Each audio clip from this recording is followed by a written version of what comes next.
Now this week's extra one-on-one in 10 with Green Party MP Hūhana Lyndon on climate change resilience, why marae need to be in the front line, and the Green Party electrification policy.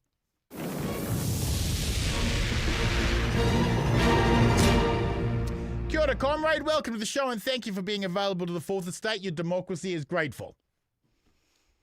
Tēnā koe, tēnā tātou katoa. Comrade, can we first get you to give us an update on the clean-up from the last extreme weather event in Northland, please? Let's just say it's a work in progress. We were hit both in January and March in Tai Tokerau, on the east coast and also west coast. And we have seen slow progress in the way that we are supporting those impacted both in January, and we are still in the cleanup mode for those hit in March. In no way can I understate the impact that it has had on whānau and the loss of homes, of employment, because people have been taking a lot of time off work to clean up. And the patchy way that the system has supported and also, forgotten some of our whānau who need that additional help. It feels extra terrible because Northland always gets ignored. It is one of the most beautiful parts of New Zealand. It has been underfunded for decades now. Infrastructure, social services, job creation. Everyone talks a big game about doing funding for Northland, but very few actually provide it. So getting hit by climate change, it really does matter, doesn't it?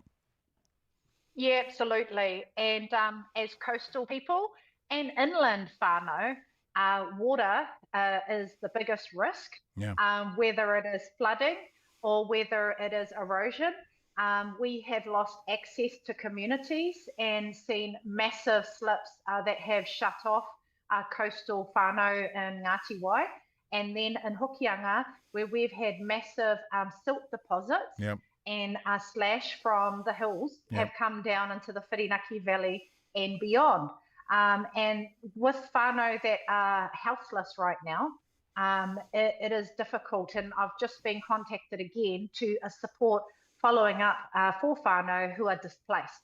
And that's a continued discussion with Crown agents, as I do worry that as we shift all the time in terms of our focus and our response, but what is the enduring plan of action to help these whānau? Exactly. Hawke's Bay Mayor called the cyclone weather warnings as woke because the worst didn't happen. Should the Mayor ask the people of Northland, Tauranga and Wellington about the weather being woke? Well, let's just say that some of our communities knew that this is coming. Climate change is not some myth or something swirling around in the atmosphere. Communities have been getting ready for a number of years. And so I want to pay tribute to Whirinaki Hokianga, Te Hiku tū. They have a managed retreat plan. They have been engaging as hapu and community to plan the uplift of over 50 homes to higher ground in the valley. That they still stay as mana whenua, but they need to go to higher ground. And so we can't say that communities are just sitting there idle. They are solutions focused and they want to see change, but it will require support. Of course. As it will be a mixture of both general title land and whenua Māori that will contribute to this managed retreat.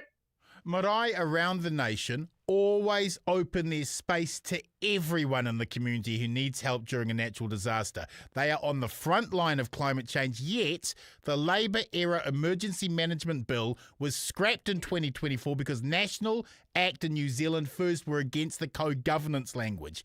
Isn't that adding injury to insult?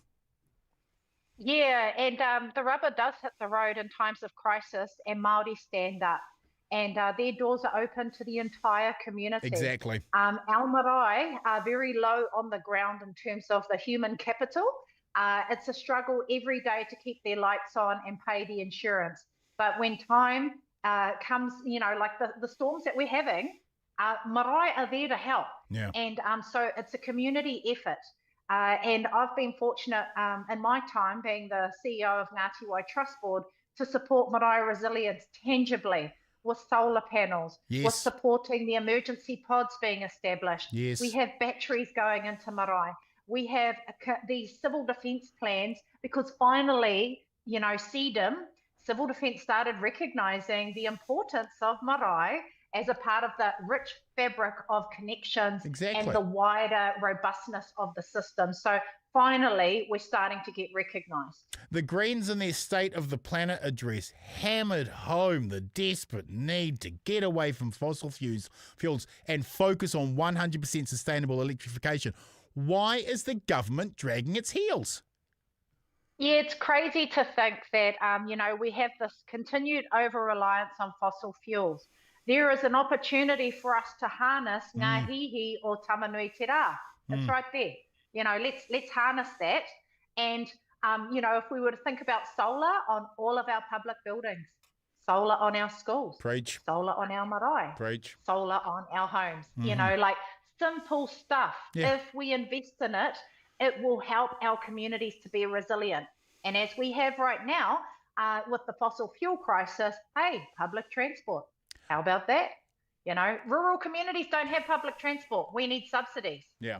But in town, why not free public transport for time-limited support for these communities that need to get from A to B? I agree with you 1,000%.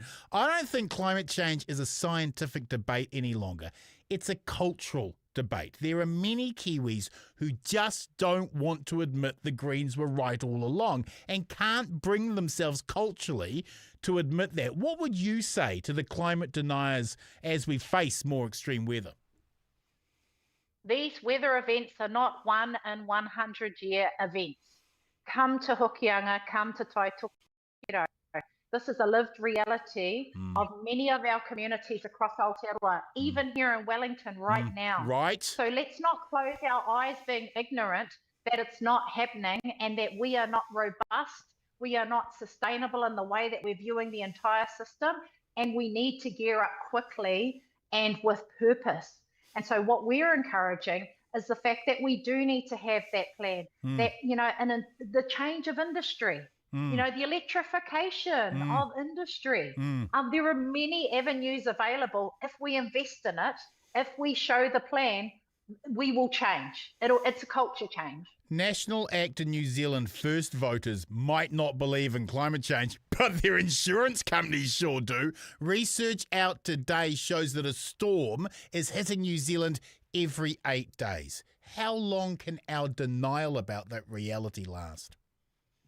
Well, that's the thing. The proof is in the pudding, or in the storm that's raging outside. You know, let's work together as communities and hold our representatives, whether they're in council or members of parliament, to account. That it is by political choice where the resources are being applied. Now, at some point, whether it's on the 7th of November or beyond, you know, in our next general election or the next local government election, all of these officials need to be held accountable on what they have applied resource to. Yes. Finally, Hūhana, your response to the Greens' incredibly strong result in the latest TVNZ poll. Hey, we just keep marching forward. Being consistent, being present in community.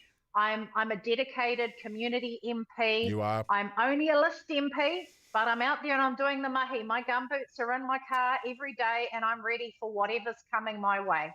And that's a part of our commitment of being visible, seen, connected and respected. You're amazing. Thank you, comrade, for sharing your insight and oversight this evening. We'll get you on again soon. Thank you. Ngā mihi.